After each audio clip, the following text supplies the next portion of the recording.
Japan ranked Pokemon Scarlet and Violet's most popular characters from 41 to 1, but the top ranked characters shocked everyone by knocking Penny out of the top 10 and stealing the number 1 spot from Arven, Rika, and Iono. And that's just the start of the surprises, so today we are going through Nintendo Dream's popularity poll from 41 to 1 to find out why this ranking looks like it does. Cause even though you expect to see underdeveloped characters like Serrano and the Team Star Grunts at the bottom, it's just weird to see two of the game's best characters, Professor Sada and Professor Turo, down there with them. Even worse, not a single girl from the trio made it into the top 20. And let me know if you see any other surprises from 41 to 21, but the picks only get weirder the higher we go. So moving into the top 20, we've got Rhyfort, Crispin, Jacques, Brassius, Gita, Perrin, Hassel, Clavel, Lacey, Penny, and hold up, it is pretty weird that Penny isn't in the top 10. I mean, not only is she one of Pokemon Scarlet and Violet's 3 main companions, but she's also got a great character arc, a touching storyline, a badass team of evolutions, and the coolest room at the academy. Honestly, you'd expect to see her in the top 7, so you won't believe the characters that pushed her out. And while you'd think Brassius would also place higher, especially given his popularity boost from Pokemon Horizons, it's even worse that he, Jacques, and Rhyfort got crushed by the most disappointing champion of all time. But as for these two characters from the Indigo Disc DLC, Crispin is a cook from the Blueberry Academy Elite Four who, fun fact, caught all of his Pokemon in Quick Balls, and he has a crush on Lacey, whose no expression turned into a meme. They're both funny characters, so I actually think these two deserve their ranks. And so does Perrin from the Teal Mask, a super friendly photographer with a Hisuian Growlithe who looks like a descendant of Adaman, the Diamond Clan leader from Pokemon Legends Arceus. But number 10 is where things really start to get crazy, cause even though Iono isn't all that popular in the West, she is so popular in Japan that she consistently makes the top 3 in fan rankings, her trading cards sell for mind-blowing prices, and let's not even talk about how many bathtubs you could fill with the sheer quantity of her internet art, or the fact that she is the most important gym leader in the Pokemon Horizons anime so far. So it's really weird that she only made it to number 10 in a Japanese popularity ranking. And Grusha stealing 9th place also feels a bit off, but I guess his cocky personality and depressing backstory seem to resonate with people, not to mention that at least 33,000 dudes out there still think he's a girl. Shh, don't tell them. But an even bigger surprise is everyone's favorite salaryman Larry only making it to number 8. After all, he's probably one of the 4 or 5 most talked about characters in all of Gen 9, and his totally checked out personality is even more hilarious now that he has full voice acting in the anime. On the other hand, Nemona is about where you'd expect her to be, since even though she's Pokemon's first serious female rival, something fans have been looking forward to for quite some time, when it comes down to it, her storyline is pretty flat compared to the other main characters, which makes you think Penny should have ranked higher than Nemona at number 6. Except that instead, we've got Drayton from the Indigo Disc at number 6. Drayton is an Elite Four Dragon Master with a chill personality who is actually the grandson of the beard god Drayton from Black and White, so I guess he is a decent pick, quite unlike number 5, which is an absolutely horrendous pick, because the Pokemon Scarlet and Violet trainers are literally just player avatars without any personality, unless you count the game's dialogue choices. And while their counterparts in the Pokemon Adventures manga are 100 times more interesting, when it comes to the video games, it's a stretch to even call them characters. That said, a way more controversial pick is number 4, Carmine, the big sis from the Teal Mask, and a character who has countless hate threads on Reddit. Cause on one hand, she's a funny, battle-loving trainer with a slick design who gradually warms up to the player, but on the other hand, she's rude, bossy, and flat out mean to her little brother. On top of that, she practically forces players into keeping a secret that makes the guy end up hating us, so many fans still despise Carmine even after she redeems herself, which makes it a real shock that she is just one rank below a character that literally everyone loves, Rika from the Paldea Elite Four. Fans have always had a thing for Rika's tomboy appearance and quirky personality, as well as her Kansai dialect in the Japanese version. And now she's getting even more popular thanks to her role in Pokemon Horizons, where she's become a sort of mentor to the anime's new protagonist Liko, which I absolutely love since it brings us back to the Ash Ketchum days where Elite Four members like Prima, Drake, and Flint showed up to humble Ash and help him grow as a character. So, Rika's cool. But the character everyone would expect to rank number 1 in the popularity poll has to be Arven, the man with the most emotional story of any character in any Pokemon game ever. Cause not only are Arven's sad backstory and motivations on a whole different level early on in the story, but then the game hits him with an absolutely tragic plot twist to top it all off. And yet, even in the face of the writers trying to destroy his very soul at every turn, Arven finds hope in his new friendships, he turns his attention to building a brighter future, and everyone loves him for it. So considering all the characters we've looked at so far, who could possibly be left to knock Arven out of the number 1 spot?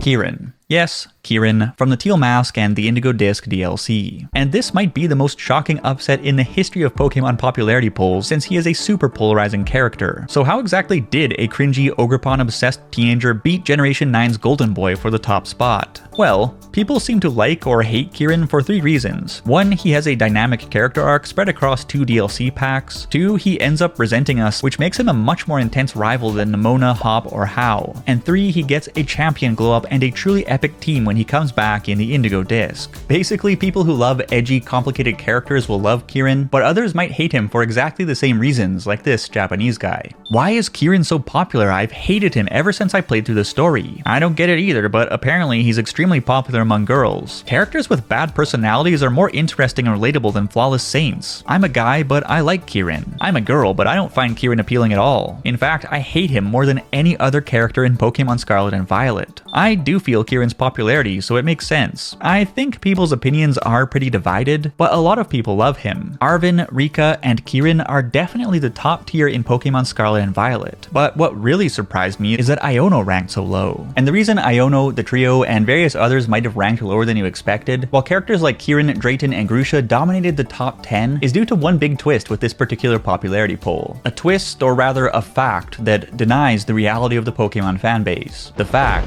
that 74.7% of the poll's voters were women. Yes, women. Suddenly, the list makes a lot of sense, because without a doubt the average Japanese woman is more interested in handsome or complex male characters than the average Japanese man, and as one fan put it, if only male votes were counted, I think Iono would be around 1st or 2nd place, which is probably true. But another fan disagreed, saying Iono just couldn't compete with characters like Arven and Kirin since players don't understand Iono's struggles or feelings, she just feels like an NPC. And that is also probably true, at least for the average female Pokemon fan in Japan. As for the average male Pokemon fan in Japan, and if you thought these results were interesting, wait until you see Nintendo Dream's popularity poll for Pokemon Sword and Shield. Because even though it's not surprising that Raihan and Leon dominated the top spots, it is crazy to see that Marnie, Sonia, and Nessa got dusted by Hop, Piers, and Kabu. Not to mention that Avery crushed Clara and Bee didn't even crack the top 15, which is heresy, especially given her huge presence in the TV anime and her emotional story in Twilight Wings.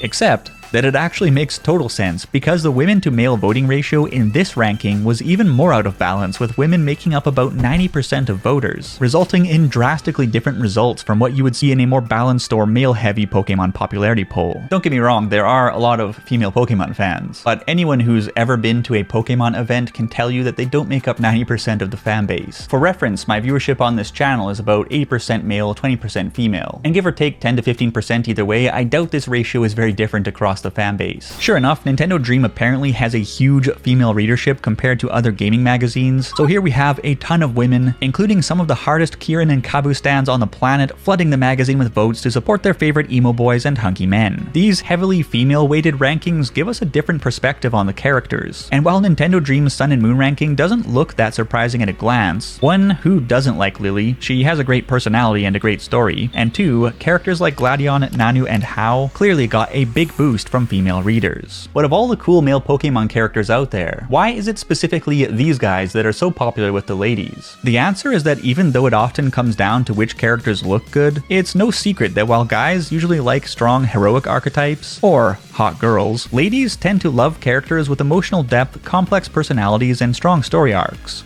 And you can see that trend in the Nintendo Dream rankings with the popularity of complicated but relatable characters like Kirin, Arven, and Gladion, as well as strong but vulnerable characters like N and even Raihan and Leon. Meanwhile, the guys are busy with their Skyla body pillows, but I'm curious what you think about the ranking.